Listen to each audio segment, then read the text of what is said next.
This is the 5 a.m. Miracle, episode number 474. Is waking up early necessary? Why the 5 a.m. Miracle is not what you think. Good morning, or is it? Welcome to the 5 a.m. Miracle. I am Jeff Sanders, and this is the podcast dedicated to dominating your day before breakfast or lunch.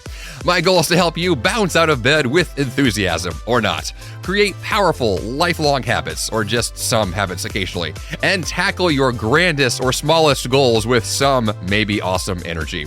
Okay, enough jokes aside.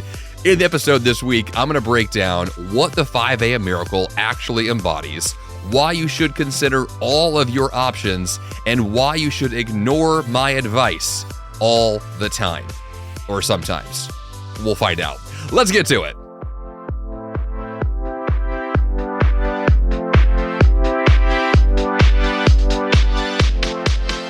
You may not expect this opinion from a guy who has devoted his entire career to the concept of early rising, but no, you don't have to wake up early to be productive or successful or awesome at life. You know, as much as I love to beat that drum over and over and over again about the immense value of dominating your day before breakfast, it is not the only path to fulfillment or ambitious achievement or life, personal happiness, value. It doesn't have to happen that way. On the episode this week, I want to address the counter argument to waking up early, and more importantly, I want to help you find the right routine for you. So is waking up early necessary?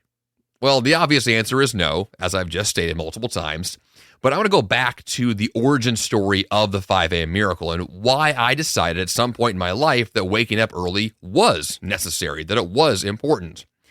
And the real story for me came from the fact that for many years of my life, I was waking up early by default, or waking up early against my own judgment, right? I didn't want to do it. But my parents said, you got to be at school on time. And then my bosses said, you need to be at work on time. And we all had these early morning experiences where we chose to wake up early, not because we wanted to, but because there was a consequence if we didn't. We had to be somewhere on time for someone else to make sure that we were, at school, at work, etc.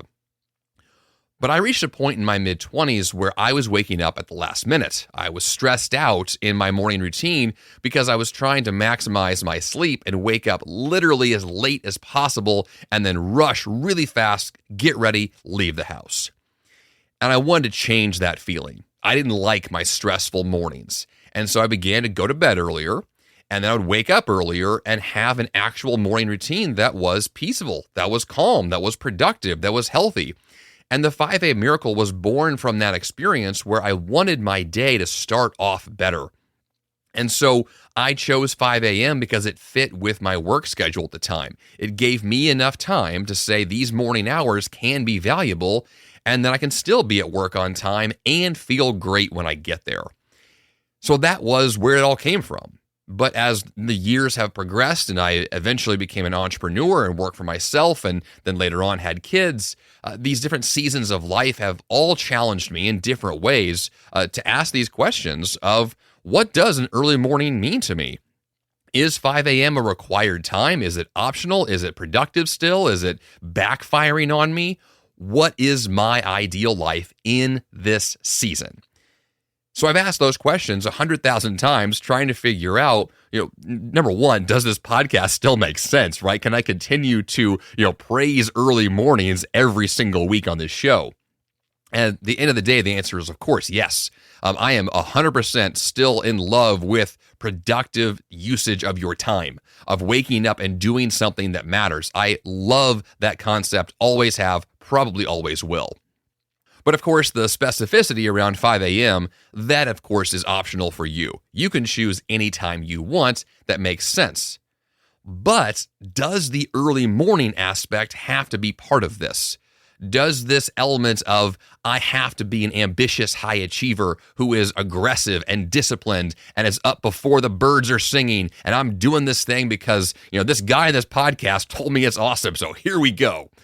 I don't want that to be the foundation for that for you. I want all of this to be an internal decision, because that's where my best success comes from. It's not because someone told me something. It's because I internalized an idea that connected and resonated with me and the life that I wanted to live. And so I got to a point, even 10 years ago when the show launched, I got to this point of realizing very clearly that success itself does not require extraordinary discipline or 3 a.m. wake-up calls or rigid morning routines or literally running marathons before breakfast. Success does not require any of these extreme positions that you're probably imagining that I am talking about here and praising all the time. As much as I love those types of things, and I've had actually a guest on this podcast, Dean Karnazes, one of the most famous ultra runners in the world, he literally has had mornings where he's run marathons before breakfast. He's a great example of some of the most extreme people on earth who are living lifestyles that most of us are going to read about in a book and say, that's nice, thanks, next, and just completely blow off the idea it's possible for you. And so my question was always, how much of that is possible for me? No, I'm not going to run a marathon before breakfast on most mornings or any mornings, but I might want to go for a run before I actually start my day. That's actually possible. It happens all the time. And so what I ended up doing was taking the extreme positions, the most intense people living the craziest lives, and just kind of taking little bits and pieces of what I liked and adding those into my routine and ignoring the rest. And what that's allowed me to do over time is customize my own mornings to match who I am and who I want to be in this season right here and now. This morning, I crawled out of bed against my will at 6:15 a.m. So I'm not at a current 5 a.m. miracle routine in this moment. Today was not a beautiful day for me. But the day has turned out to be just fine, despite the fact that I did not get up at 5 a.m. and live this miraculous lifestyle, which to me is just, once again, further evidence of the fact that every day is different. Every person, every season is different. All of these experiences are customized, and they're evolving, and they're pivoting, and they're changing, and they're flexible, they're fluid. And that fluidity requires this sense of grace. It requires this sense of saying, I'll give you a pass, man. You don't have to be so crazy and intense. You don't have to wake up early to make this all work. You can calm down, and it's going to be fine, right? That's a very different Jeff Sanders, by the way, than I was 10 years ago. This idea that I would give myself a pass, that was not me when this show first launched. Those 5 a.m. wake-up calls and marathons before breakfast, I was hardcore into that stuff. And I'm not saying I still don't appreciate the past version of me or still don't want to incorporate some of that version of me into who I am today. But I think that when you add a few more seasons of life under your belt, you get a little more wisdom, a little more perspective, and yes, a little more grace, because you realize that life is kind of messy, right? It's kind of a big mess sometimes, and we need a little bit of that. Which brings me to my point about what the 5 a.m. miracle is today. Has it changed? Is it different than it was 10 years ago itself, the concept? Well, let's talk about it. The 5 a.m. miracle, like I said before, when it first launched, was this idea that you wake up early on purpose and you do something significant. So what the 5 a.m. miracle has always been is being intentional. Like, that's the core of the entire message. And intentionality is customizable. Right? It can change and flex on a day-to-day basis because you can decide on any evening routine to be intentional about the next morning in a different way than you were the previous days and different than you will be going forward. Intentionality is customizable.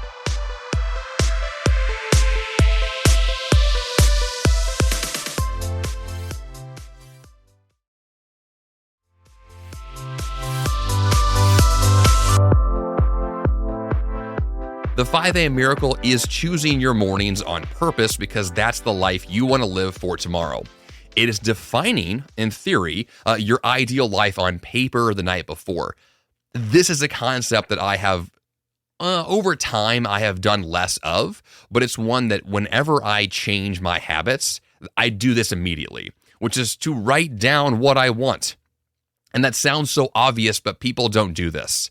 It is so uncommon for someone to literally just take pen to paper, if you want to physically write this down, or of course digitally type it up, where you would say, here is the life I want. Here are the things I want to be true about me. And the 5 a.m. miracle for me is that intentionality based upon the habits of sleep, going to bed, on time, waking up on time, and then doing specific activities before and after sleep to guarantee that I'm getting that nice reset from one day to then smoothly transition into the next day in a way that's healthy and productive. And to get that entire smooth transition of you go to bed on time on purpose, you get great sleep, the next morning you wake up, you feel well rested, you have a plan for your morning, you go tackle some awesome activity, you begin your workday, and man, you feel fantastic because you just dominated your day before breakfast.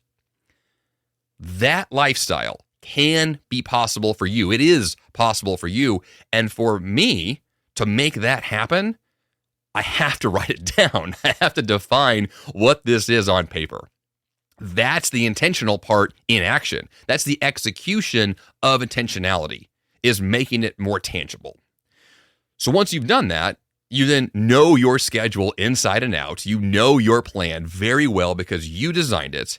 You proactively have prepared for the day ahead. You have hopefully over time done a variety of experiments. I can tell you firsthand that you will not discover your ideal morning routine on day 1 or day 10 or day 100.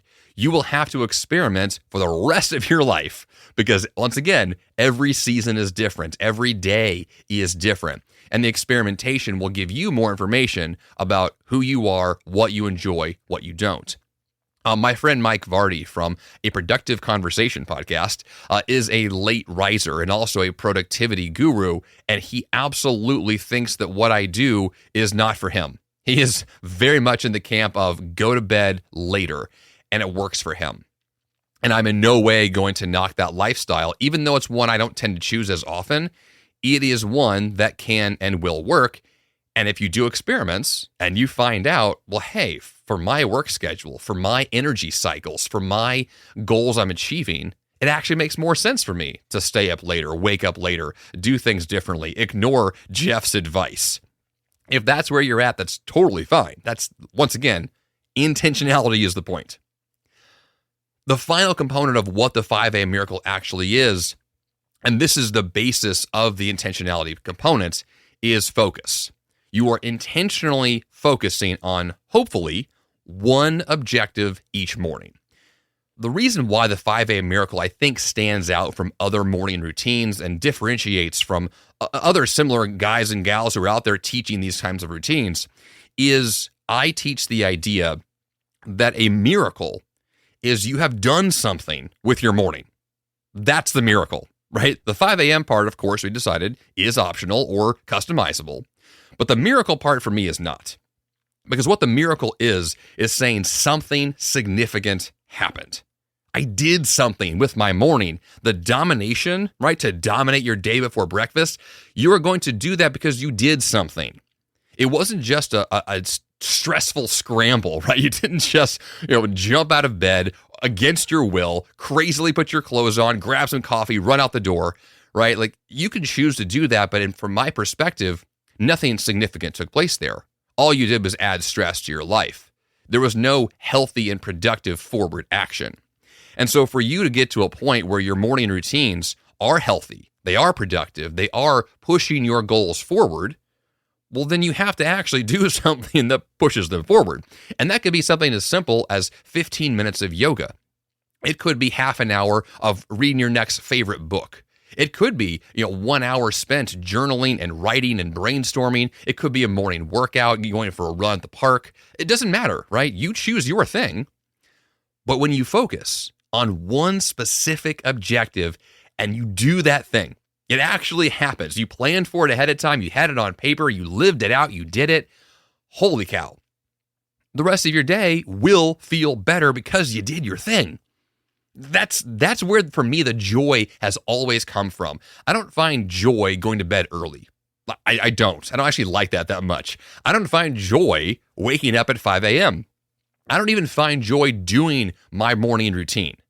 For me, the joy that I am extracting from all of this comes from knowing that I did the thing I set out to do.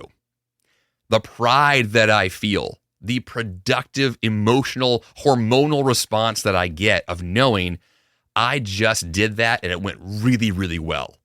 I kicked its butt, right? Like that feeling of a successful big check for the morning, that's what I live for in so many ways. I live for those moments of I set out to do something, I did it, I feel awesome about it, and I'm excited to do it again tomorrow morning.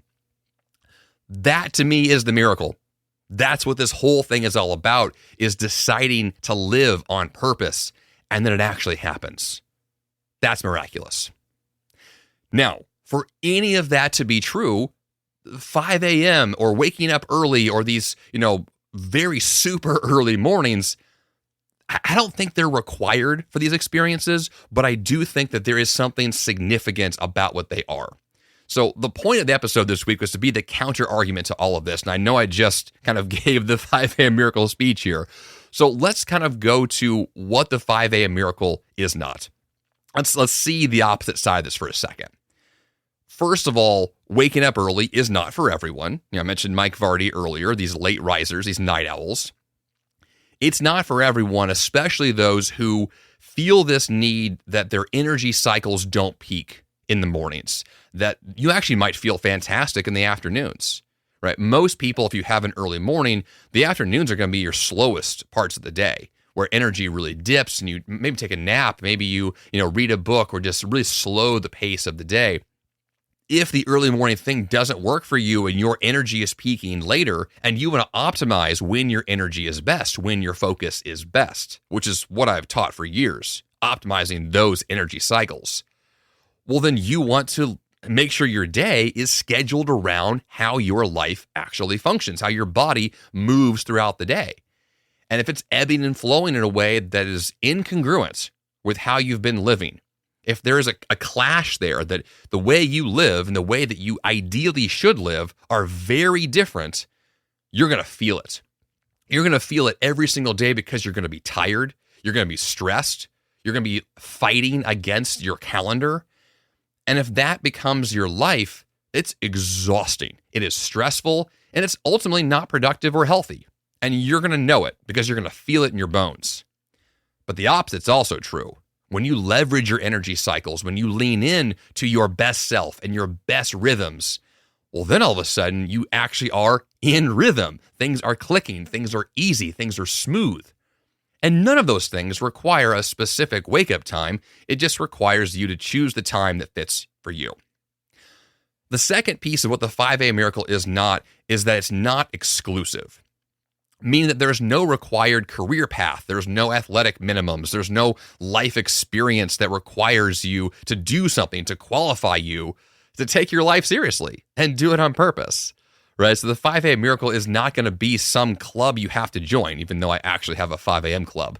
I do have that, but that's not required.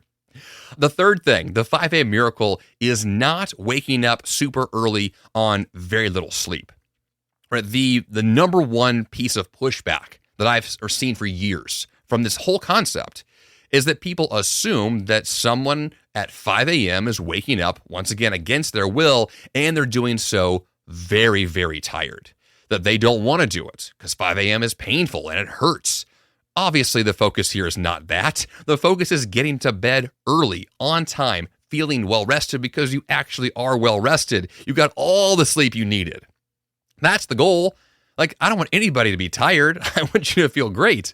And so if you're going to feel great with more sleep on a different sleep schedule, then obviously make that shift.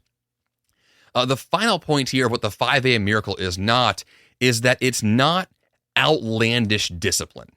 It's not military-style extremism. It's not hyper-intense overachievers being crazy. Yes, I've been that guy. Yes, I've been there. I know people who are like this. You can be that person. And for some people, it works their whole life. What I have seen is that it works really well in short bursts. That kind of intense discipline can set a habit really well. It can set you up to have a new life shift, to pivot in a new way. And the discipline required to change your life is valuable. But then as things kind of play out and that habit becomes pretty normal for you, well, then you can calm down quite a bit. So the 5 a.m. miracle is not asking anyone to be super or overly intense. In fact, I would argue the exact opposite is actually the best.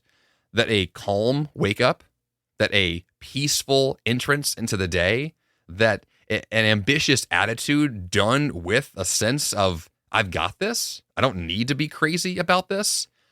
That's kind of the ideal, actually. That's one that's, honestly, I've not experienced very often, but when I have, I've been like, ooh, that's a good thing. A calm human being is something special. It's something unique. It's a kind of person I don't see very often, but it's the kind of person that if things are going well and you're calm, you've done something right? You have made this work. And so if the 5 a.m. miracle for you, if waking up early for you, if discipline for you is causing more stress, if it's working against your intuition, if it's causing you harm in any way, it's time for a change. It's time for a shift, right? I'm all for change. Everything I do is about adding in a new habit because I'm going to change something. I'm going to drop something. I'm going to make a shift, make a pivot. That's my whole life. I'm on a swivel all the time, always moving, always shaking, right? That's how I live. And so if any part of this isn't working for you, man, just change it. Here we go. We're off somewhere new, and that's going to be the better future for you.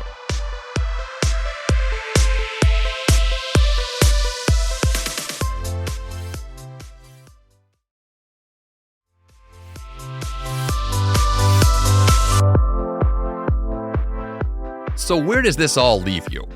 Now that we've discussed kind of why I love early mornings, why early mornings might not be for you, where does that leave you with your life today, and especially your next set of habits, your next set of routines that will define what your life is going to look like? The way I see it is you have a choice to make.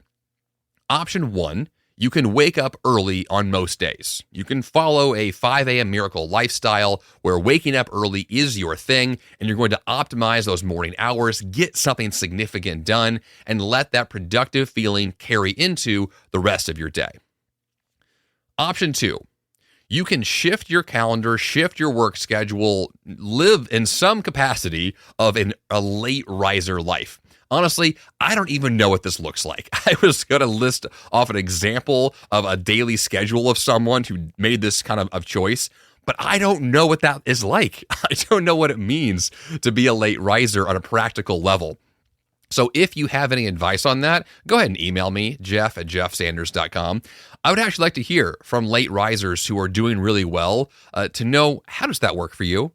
What are you up to? How does your schedule look? But this is a choice, right? Second option is to wake up later. It is to carry yourself through your day, maybe more as like a type B lifestyle, right? Type A people tend to be more like hyper vigilant with details and checking boxes and drinking coffee, like my life. But people who don't tend to flow that way, people who like to, drink green tea and take naps, which is just really not me, those kinds of people might also be the wake up late people.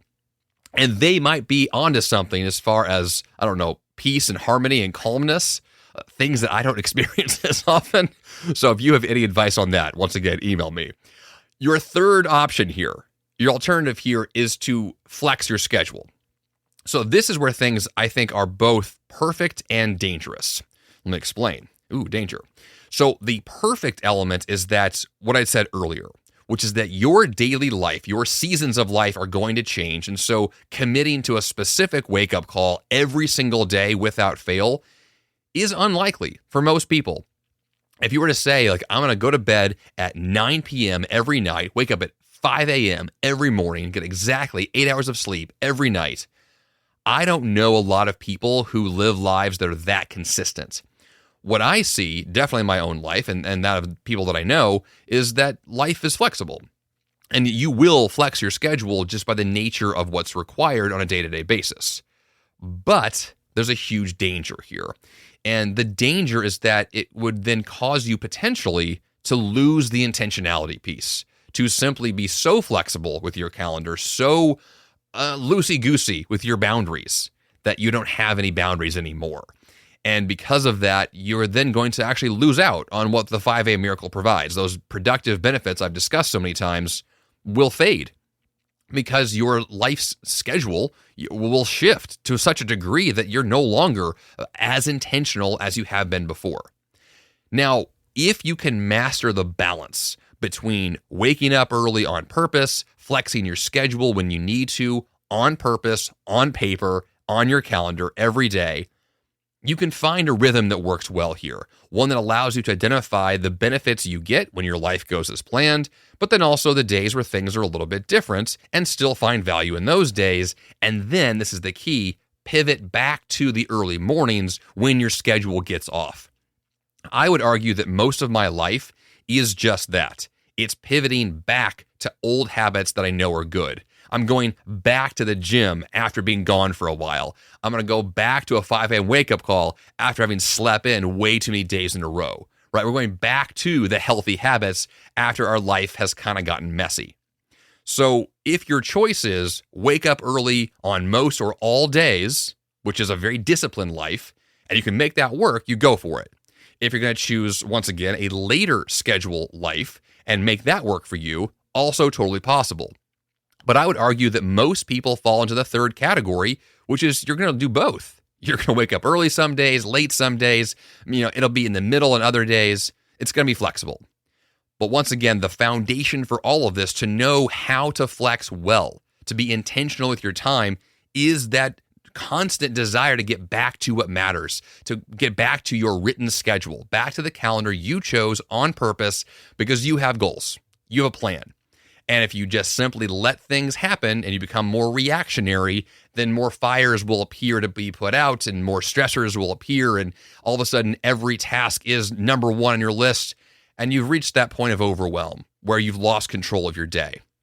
The key to all of this is to be in control at a level that provides you that calm sense of productive forward movement where you can say, I've got this, right? I've got this. This is my day. This is my task list. This is my calendar. This is my life that I chose on purpose. This is who I am. Once you get to that point and you're clear about it, amazing benefits show up. I think ridiculous benefits show up when things are that smooth. And that's what I want for you. That's the miracle that I want for you. If you're not there yet, if all of this sounds like it's possible, but you're not sure yet what the best schedule is for you, this is your chance to run experiments. This is your chance to find out what works best for you, to plan a few options on paper and test them, right? What makes you feel fantastic? What makes you feel bad and sluggish and stressful? What helps you get your goals accomplished? What causes you to delay and procrastinate on your goals? Ultimately, what brings out the best in you that you want to double down on? That's the stuff you're looking for. And once you know what those things are, you've got a really good plan going forward.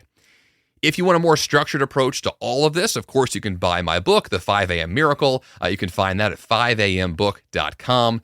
I would love to learn more from you. What works for you and what doesn't? I want you to email me, jeff@jeffsanders.com, especially if you're a late riser, right? If you have listened to this show before or you're listening right now for the first time and saying, this guy is kind of weird with his early morning thing, I'm going to fill Jeff in. All right, so go ahead and do that, jeff@jeffsanders.com, and I appreciate all the feedback there.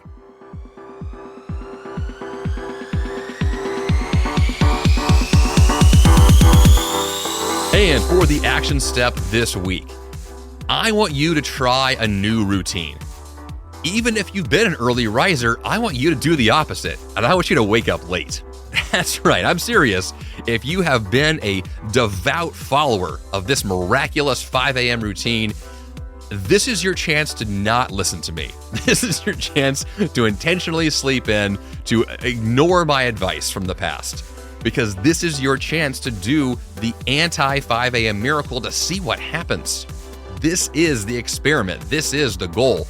Learn more about yourself and then double down on what works and ignore the rest.